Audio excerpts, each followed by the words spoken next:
รายการต่อไปนี้เป็นรายการทั่วไปสามารถรับชมได้ทุกวัย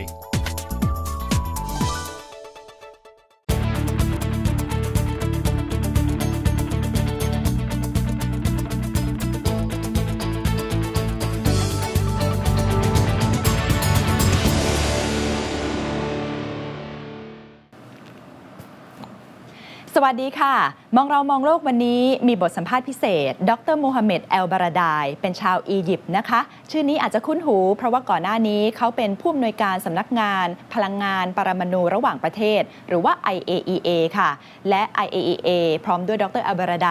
เคยได้รับรางวัลโนเบลสาขาสันติภาพด้วยนะคะในปี 2548 ค่ะสำหรับความพยายามที่จะลดการแพร่กระจายของอาวุธนิวเคลียร์ไปที่บ้านเกิดของดร. เอลบาราไดอียิปต์ในช่วงไม่กี่ปีที่ผ่านมามีการเปลี่ยนแปลงทางการเมืองมากมายซึ่งเขาเองก็มีบทบาทสำคัญด้วยค่ะและเมื่อเร็วๆนี้ดร. เอลบาราไดเพิ่งเดินทางมาที่ประเทศไทยในฐานะแขกพิเศษของ The International Peace Foundation เราจะไปฟังมุมมองของดร. เอลบาราไดกันนะคะเกี่ยวกับประเด็นร้อนอย่างการก่อการร้ายและกลุ่ม IS การเมืองร้อนๆของอียิปต์และที่สำคัญเลยก็คือเรื่องของความขัดแย้งของอาวุธนิวเคลียร์ในปัจจุบันค่ะ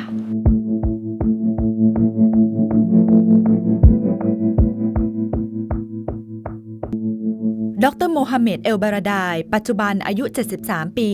เกิดที่กรุงไคโรประเทศอียิปต์เขาจบการศึกษาระดับปริญญาเอกด้านกฎหมายระหว่างประเทศและเติบโตในเส้นทางสายนักการทูตก่อนที่จะมาดำรงตำแหน่งผู้อำนวยการสำนักงานพลังงานปรมาณูระหว่างประเทศหรือ IAEA ถึง 3 สมัย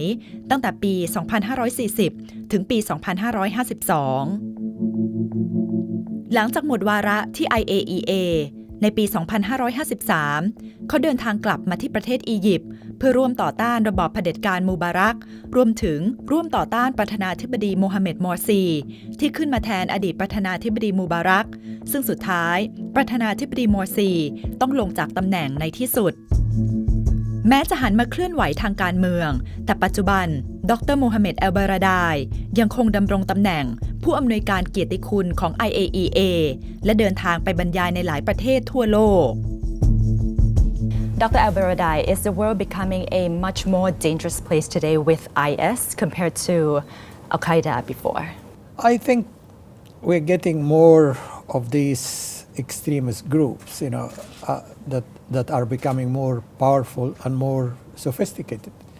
If you look at ISIL right now controlling an area as large as Switzerland, that obviously is not the greatest sign that we are able to manage or control or eradicate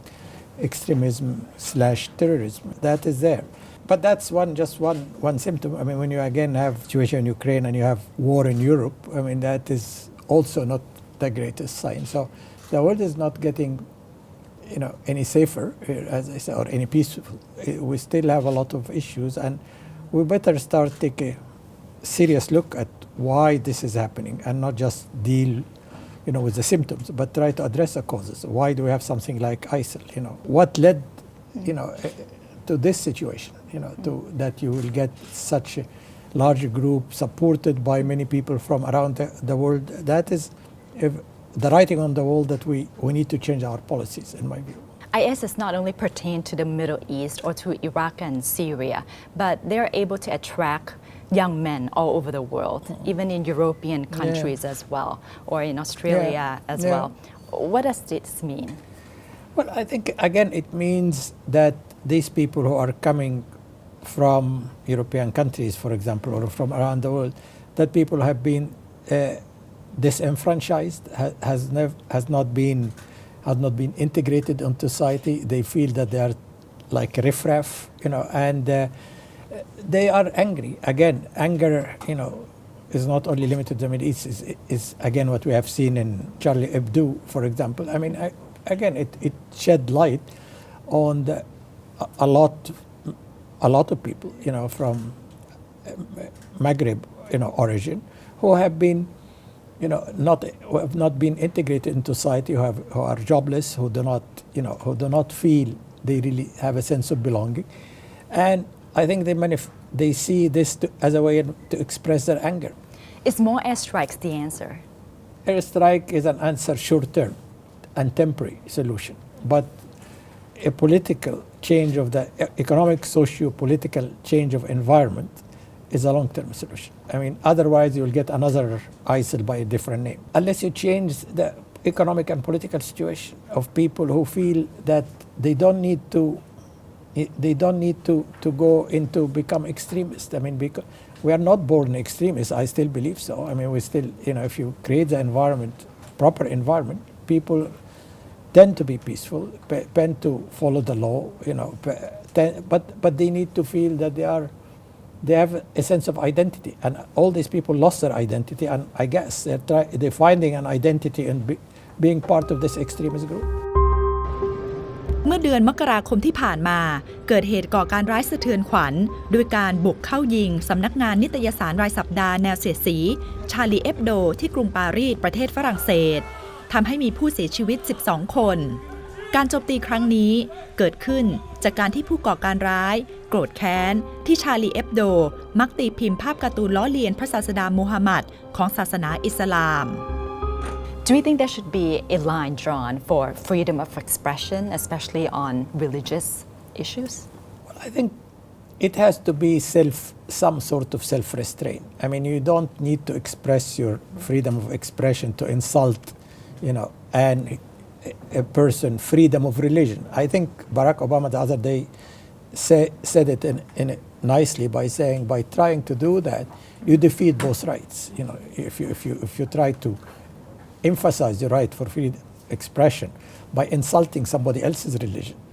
you end up losing or defeating both rights, the freedom of religion and the freedom of expression. So it's a question of balance. You need to strike a balance between freedom of expression and a minimum of respect. You don't need to go out of your way to ridicule somebody else's belief, whether it's a religion or other belief. ที่ยุโรปเกิดกระแสต่อต้านอิสลามขึ้น